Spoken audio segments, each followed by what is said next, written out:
If you find this podcast helpful and if it provokes you in any way, meaning you love what I have to say, or maybe you don't like it because it triggers you, awesome. I've moved something in you, and perhaps you will want to share this with someone else in your life who might be interested in being moved. So you can find us on Apple, on Spotify, iHeartRadio, Google Podcasts. And as always, feel free to share links with people you love because remember, we are in relationship with each other.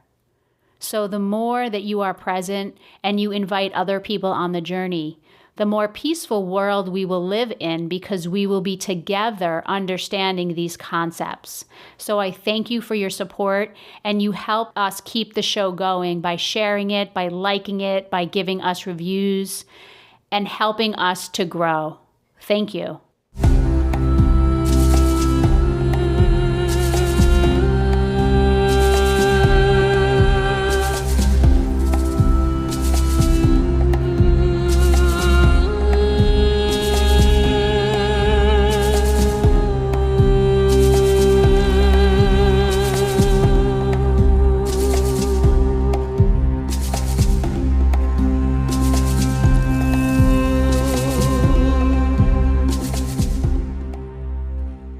I'm Stephanie Filardi. Welcome to Mind the Gap, the podcast. I believe many people fall short of living the life of their dreams simply because they get stuck in what I call the gap. The vision behind this podcast is to help you understand how to navigate the gap and in the process, awaken to the life that is waiting for you. It starts now. Let's go.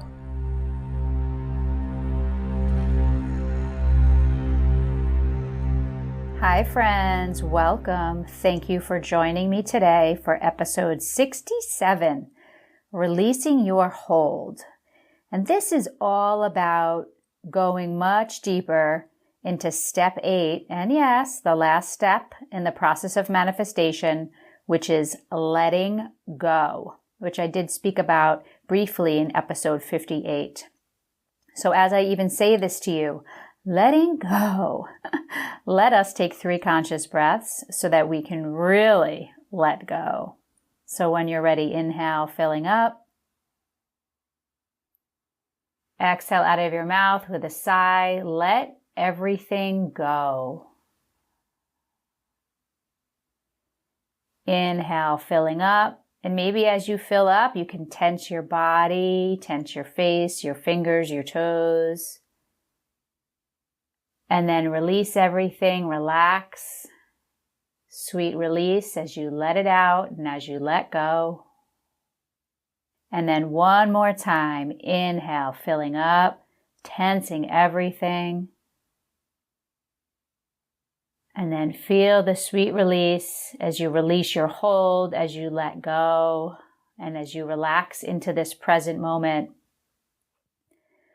So as I've shared before, and it bears repeating, inherent in your desire, the things that you want, are the mechanics for its fulfillment. Meaning, if there's something that you have discovered through this process, a burning desire, then inherent in that is the ability to make it happen. Now, of course, I've laid out steps number 1 through 8. And today, again, we're discussing step 8, which is releasing your hold or letting go. So up until this point, you have taken action, right? In step 1, we discovered what we wanted. We uncovered that burning desire. In step 2, we uncovered the limiting beliefs and we cleared them and we created new ones. Very important because the limiting beliefs are the things that hold us back. They're the ways that we sabotage ourselves. So when we say we want X, but we continue to not get X, we have to look at those limiting beliefs that exist, such as I'm not worthy, I'm not enough, all of that.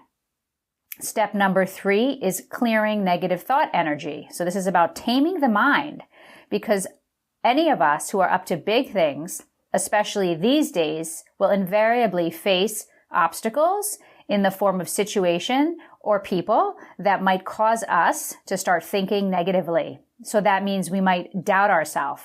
We might feel worry or fear creeping in, and that might derail us from taking action or even cause us to not trust ourselves or question what our dreams are. Step number 4 is about cultivating your knowledge. This is about training your brain, seeing where are the gaps in your skills, in your experience. What is it you need to learn? What are the things that you need to commit to, whether it's training, hiring a coach, doing more reading. Number 5 is about imagining your outcome. This is where we get to play. This is where we get to create vision boards and do visualization practices. Number 6 is all about what is your plan. It's about planning your way so that we can stay organized and we can stay on track. Number 7, why are you resisting? So this was all about staying persistent, which is a beautiful segue to the final step, which is step 8, releasing your hold or letting go. So as we've moved through each one of these steps, we have actually built a solid foundation beneath our feet.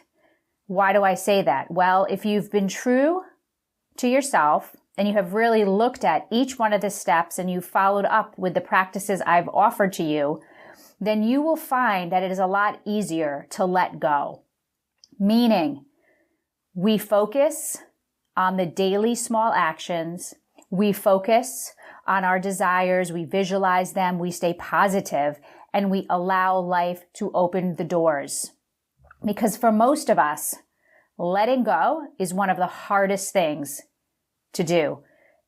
Understandably so, because some of you might be saying, well, Stephanie, if it's such an important thing to me, and this is huge commitment that I'm making in my life, and I'm doing all this work, how can I just let go?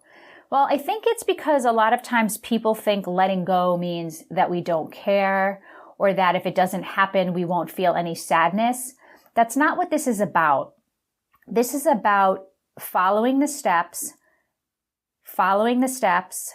and following the steps, repeating, revisiting, and revisiting until we have happen what we say we want to have happen. And along the way, if we change our mind because we've literally decided, actually, that's not what is going to make me happy. That's okay. That happens. But there is a distinction between changing our mind and giving up, right? So I'm not talking about giving up. I'm talking about we literally start to uncover our desires and we start to do the work and we realize, wait, there's an even bigger desire that I have. So this is all about your faith muscle, about trust in yourself, about trust in the universe or God or whoever you believe in, what you believe in, the higher power, because the universe has a lot bigger plans than our little brain could ever imagine, which is why these practices of visualizing and using our imagination and connecting to emotion of that experience and acting as if today we have what we say we want, because emotions are powerful.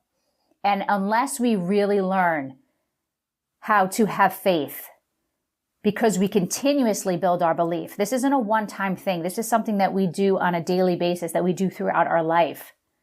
That as we continue to build our belief and as we continue to have our desires come to fruition, it strengthens our belief, right? It strengthens that trust and that faith. So in closing, I'll give you a recent example of how I was able to do this in my own life with David, my husband, right? So my burning desire to be married, I was married once before, and I knew that I wanted to be married again. I had some doubts, but I ultimately knew that in my heart of hearts, as progressive as I am and open-minded as I am and independent as I am, that I wanted to have that sacred commitment before God and with each other. Very important to me. And I noticed that, we were together 5 years, a little over 5 years before we got married last week. Yes, we eloped. Some of you may have seen the pictures. It was wonderful. So in owning that this was a burning desire, I then came up against my limiting beliefs. And they ran the gamut from, I am not enough. Am I going to be a good wife in terms of really being able to commit 100% to this man and his 2 children and everything else that brings? And it kicked up a lot of stuff for me. And I had to work through a lot of things, mostly deservingness and worth. And as I began to uncover those limiting beliefs over the last, I'd say 6 to 12 months, and I started to clear the negative thought energy as it came up when I got into that negative spin, I was able to reach out for support. I was able to reach out to one of the coaches that I work with and really work a little bit more deeply on this clearing of limiting beliefs and clearing some negative energy that I had, emotional energy in my body. And as I did that, as I worked through these limiting beliefs and cleared the negative energy and gained skills and clearing techniques and practices, which I've been sharing with you over the last several months, I then was able to free up energy to start imagining and visualizing my outcome. So, things like daily practice of seeing him and I together, happy, loving, and then creating a plan, right? Creating a plan. And this is the other piece of this where the letting go comes in, is that once I was clear that, yes, I'm ready to be married. Yes, this is what I want. Then we have in March, COVID. And then we had over the summertime, the death, unexpectedly of David's father. And then my great aunt. So all of a sudden we're in a situation where we're like, okay, this is what we want to do. We want to be married. We have no idea how, when, what, who. So ultimately, when I stopped forcing what we were going to do in terms of should we wait till 2021? Should we, get on a plane and go out west? I was like, Stephanie, you need to let it go. Stop thinking about it. This is a burning desire. You know it's going to happen. Just let it go.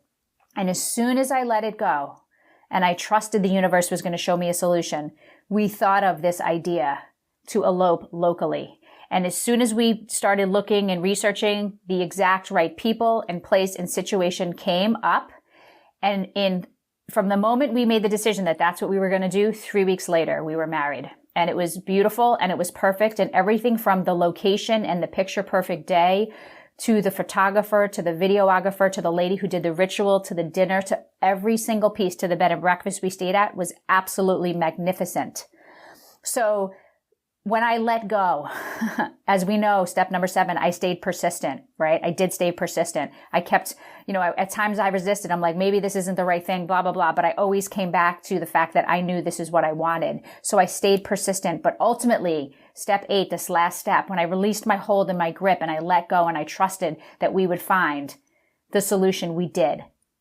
So remember, as you work the steps, as you go through each one, it is important, it is crucial, it is necessary to then hand it over. Let it go, and you will be amazed at the information, at the wisdom that you will be shown. You will be amazed at the doors that open, at the inspiration that will come through. And it also makes it enjoyable, because I don't know about you, but in times of my life when I've really wanted something and I felt like I was kind of forcing, I would question whether it was like, do I not really want that? But ultimately, I was just forcing the timing, right? So that's the invitation for you today, is to go through each one of these steps, revisit each one of these steps if you're not getting and having happen the things you say you want.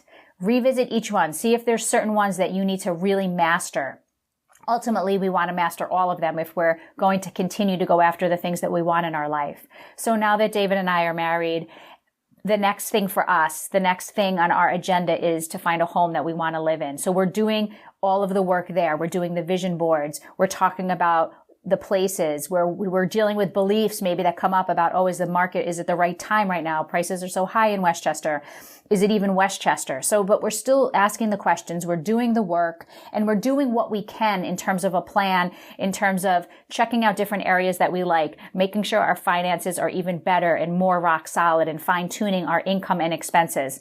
So we're still doing tasks. We're still taking action. And I trust that when the opportunity comes, we will be able to seize the moment, as they say. So remember, inherent in your burning desire is the mechanics for the fulfillment. So stay in faith, keep working the different steps, go back to them. I support you.